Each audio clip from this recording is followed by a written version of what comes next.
제목과 썸네일 보고 들어왔죠? 그럼 바로 시작합니다.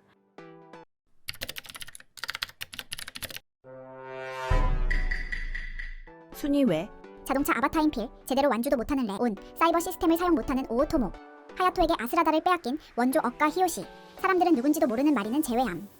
10위 에델리 부츠홀츠. 네임드 치곤 커리어가 매우 처참한데 92번의 경기 중 우승은 딱 한 번. 그것도 본국인 러시아 대회가 전부입니다. 보통 종합 성적은 6위권인데 성적이 안 나오는 이유가 몇 가지 있죠. 한쪽 눈과 손이 없어 남들보다 불리한 조건에서 경기에 임하고 있습니다. 게다가 초반엔 우승보다 자동차 강탈에 진심이었기 때문에 제대로 된 경기를 하지 않았죠. 이후 레이스에 집중하긴 했지만 레언 등장하고 후배 케어하느라 제대로 된 경기를 하지 못하고 있습니다. 결정적으로 차가 진짜 구림. 미쇼넬 시리즈는 기본 스펙부터 밀립니다. 부츠홀츠가 머신으로 헬기를 추락시키는 진기명기를 보여주고 난 후 레이서로 다시 한번 각성하게 되는데 이때 새로운 머신을 끌고 나와 겨우 2등으로 들어오며 가능성을 보여주었지만 그 뒤로 특출나게 업데이트를 못했으니 사실 아스라다 시스템 원래 미싱링크 거였습니다. 하야토 아버지가 안 훔쳤으면 부츠홀츠가 챔피언 먹었을지도 모르죠. 그래도 결말은 나름 해피엔딩입니다. 앙리와 트레이드되어 스고라는 좋은 팀을 만났습니다. 물론 같은 팀 동료가 하야토라. 잘못하면 이번에도 영원한 병풍이 될 팔자이긴 하지만 俺はスゴに勝った 9위 프란츠 하이넬. 초창기부터 활동한 베테랑인데 의외로 우승 커리어는 빈약한 편입니다. 100일 경기를 참가해 우승은 총 3번. 시상대에는 자주 올라가는데 이상하게 맨날 3등만 합니다. 시즌 성적도 보통 4에서 5위권. 상위권이긴 한데 확실히 한 끗이 부족합니다. 굳이 성적이 애매한 이유를 찾아보면 본업이 엔지니어고 취미로 드라이버를 하기 때문. 자기 팀 머신인 슈트룸 젠더를 직접 설계하는데 남들 다 수소 엔진 쓸 때 혼자 전기차 만들었습니다. 덕분에 가속 성능이 미쳤죠. あんな奴は手にはせん 그리고 알고 보면 어마어마한 금수저입니다. 란돌 정도는 아니더라도 집안 배경이 상당한데 팀 스폰서 회장님이 친할아버지. 한마디로 회장님 손자. 私をブロックしてどうするとっとと風見を追いかけんか 8위 앙리 크레이토르. 70일 경기 출전에 3번의 우승, 그리고 무려 월드 챔피언 타이틀을 보유하고 있습니다.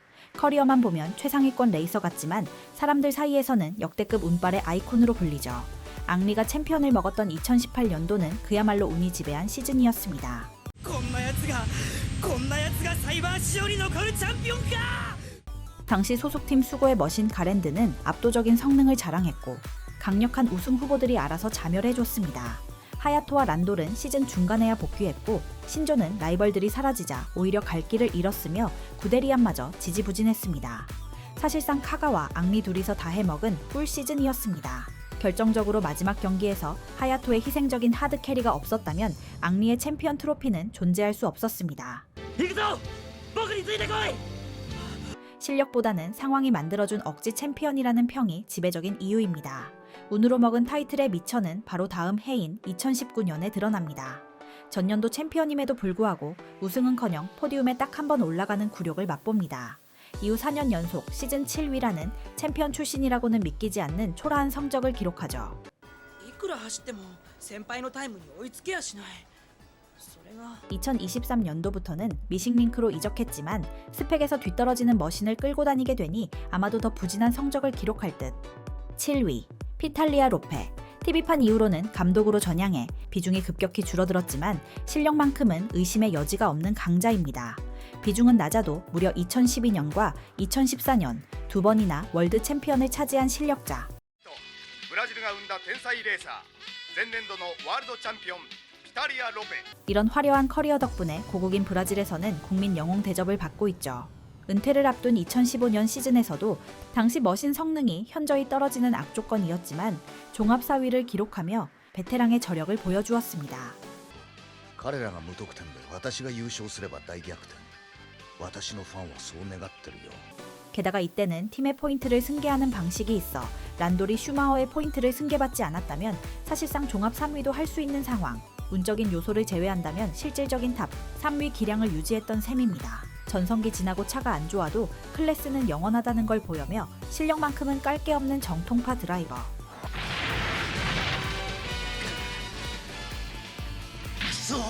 6위 제키 구데리안. 맨날 하이넬이랑 주먹 다짐하고 경박한 스타일로 트러블을 자주 일으키며 리타이어가 자주 있지만 실질적으로 엄청난 실력자. 통산 111전, 11승, 그리고 월드 챔피언 타이틀 1회. 리타이어가 잦은 편인데도 이 정도 커리어를 완성했다는 건 완주만 하면 무조건 우승권이라는 소리입니다. 세간의 평가도 확실합니다. 風見でもグーデリアンでももっと速いドライバーを雇えばいい。風見やグーデリアンとバトルできるほどの腕を誰が持っているというんだね。 당대 최강인 하야토와 동급으로 묶이는 몇 안 되는 드라이버입니다. 2019년에는 구데리안 독주했던 시즌입니다. 남아프리카 전에서 신조에게 저지당하지 않았다면 6연속 우승이라는 전무후무한 기록을 세울 뻔했습니다. 油断は禁物ってね。このパターンでも負けたのは一度や二度じゃないからな。 물론 머신빨이긴 했지만 그럼에도 결국 최종 순위에서 역대 최고 승점인 71포인트를 획득하며 월드 챔피언에 등극합니다. 게다가 하야토와 카가에 미친 독주가 이어졌던 2022년 시즌에는 총 12번의 대회 중 하야토가 6승, 카가가 5승을 가져갔는데 그 두 괴물 틈바구니에서 남은 딱 1승을 뺏어온 주인공이 바로 구데리안입니다. うまく加賀と風見の間。フライングしてますねグーデリアン。 5위 신조 나오키. 통산 82전, 11승, 월드 챔피언 한 번을 보유하고 있습니다. 하야토의 첫 번째 라이벌이자 데뷔 후 네 번째 경기 만에 우승컵을 들어올린 원조 천재 드라이버입니다. 다혈질적인 성격 탓에 멘탈이 흔들리는 모습을 자주 보이고 승리에 지나치게 집착하는 경향이 있지만 그런 인간적인 면모가 오히려 신조라는 캐릭터의 매력이기도 하죠.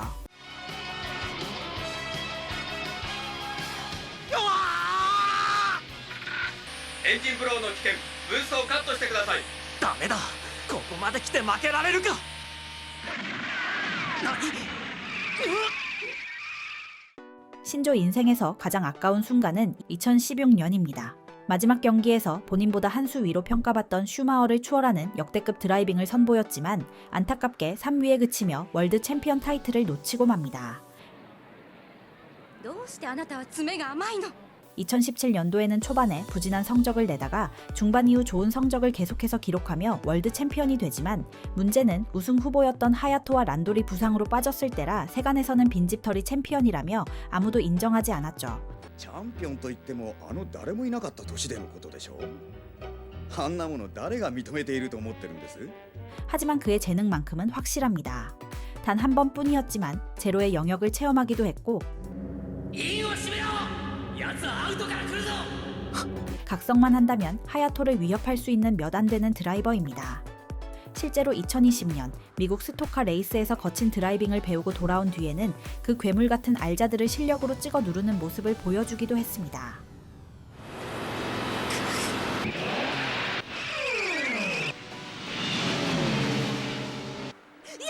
이후 하야토와 카가의 압도적인 독주 체제가 굳어지면서 비중이 많이 줄어든 것은 사실입니다. 하지만 기름이 떨어진 차를 직접 밀어서 결승선을 통과하던 그 명장면 하나만으로도 신조는 팬들에게 영원히 기억될 드라이버입니다. 4위 칼 리히터 폰 란돌. 스키, 펜싱, 승마, 양궁, 무술까지 마스터한 만능 스포츠맨으로 사이버 포뮬러에서도 핸들 몇 번 조작하고 브레이크 한 번 밟는 것만으로 차의 성향을 파악해버리는 압도적인 천재입니다. マシンの癖はつかんだ。行くぞ。 사상 최초로 데뷔전에서 폴투윈 우승이라는 대기록을 세우며 화려하게 등장했습니다. おい、ほとんど傷んでないぞ。あれだけの走りでほとんどタイヤに負担をかけない。それが天才と言われるランドルの走りなんだ。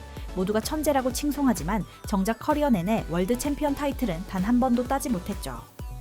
굳이 핑계를 찾아보면 기회는 많았지만 운과 상황이 따라주지 않았습니다.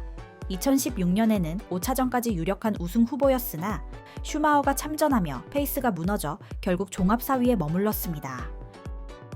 2017년에는 하야토와 함께 큰 부상을 당하며 강제로 은퇴해야 했고 2018년은 마지막 경기에만 복귀했기에 챔피언 도전 자체가 불가능했습니다. 실력 외적인 문제도 큽니다.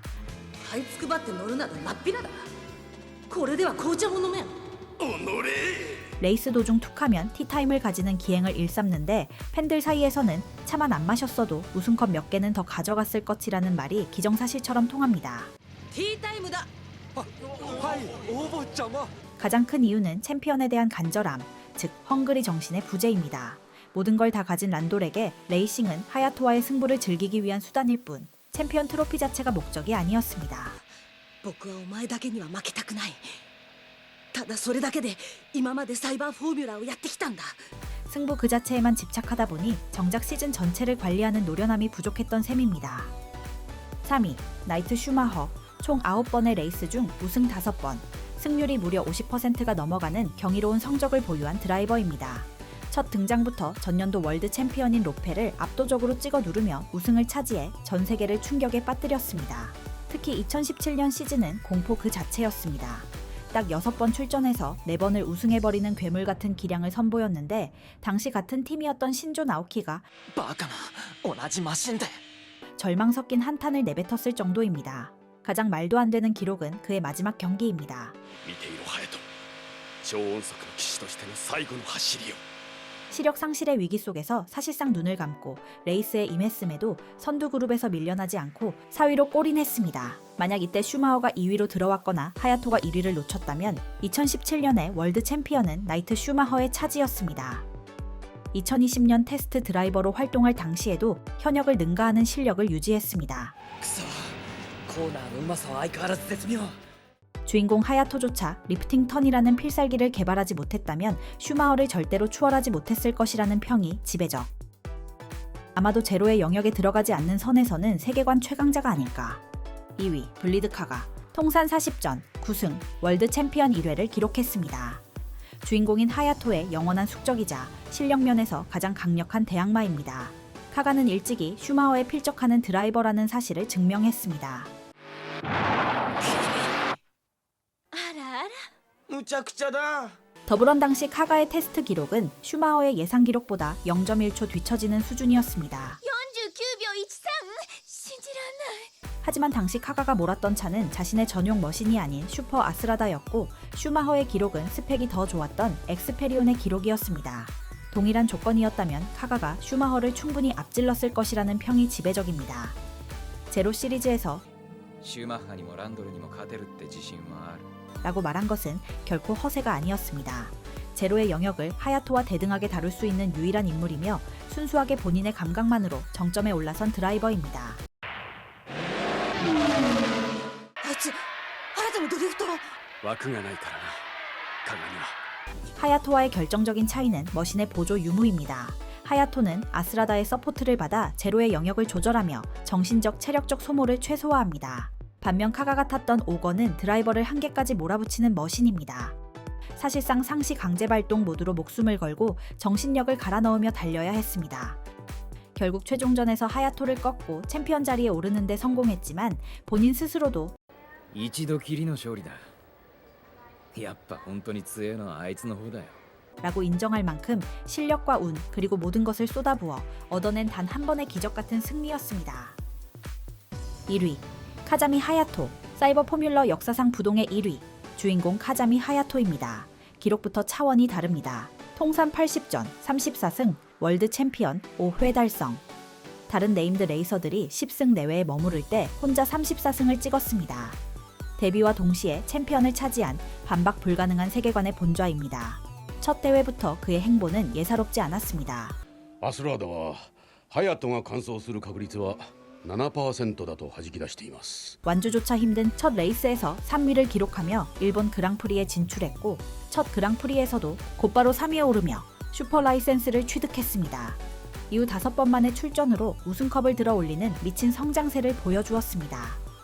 란돌이라는 강적을 만나며 매 경기 시상대에 오르는 기염을 토했고 실력을 갈고 닦아 독보적인 기술들을 습득해 나갔습니다. ここまで戦ってきた君は紛れもなく天才だ。 アスラーダ 이후 제로에서는 슈마허를 이기기 위해 이너셜 드리프트를 습득하였고 나중에는 그걸 응용해 더블 이너셜 드리프트까지 완성했습니다. ダブルのイナーシャルドリフト 사가에서는 알자들을 꺾기 위해 문제의 리프팅 턴을 습득하게 됩니다. 이 리프팅 턴은 사실상 파워 밸런스를 붕괴시킨 기술로 개인적으로는 리프팅 턴을 너무 자주 사용하면 머신에 무리를 준다는 식으로 횟수 제한을 했어야 한다고 생각할 정도죠. 제로의 영역을 쓰기 전 성적을 보면 4연속 1위를 하며 복귀 후에는 제로의 영역까지 사용하며 더 이상 적수가 없을 정도. 一番嫌な野郎が来やがったぜ。 일각에서는 좋은 머신 덕분에 우승했다는 평을 내놓기도 하지만 사실은 정반대입니다. TV판을 제외하면 하야토는 늘 머신 성능의 열세를 실력으로 극복해왔습니다. ランドルやグーデリエンに負けないパワーとトップスピードがなきゃアスラーダー勝てないんだ。 2016년 머신 성능 저하로 초반 고전, 2018년 1년 전 구형 머신으로 출전, 2019년 하이넬의 슈틸에게 성능으로 압도당함, 2020년 알자드에게 스펙상 열세, 2022년 신형 엔진 결함 문제. 사이버 포뮬러 역사상 그 누구도 넘볼 수 없는 유일신으로 2022년에는 엔진 결함이 없었다면 카가는 도전하지도 못했을 것. エンジン出力ダウン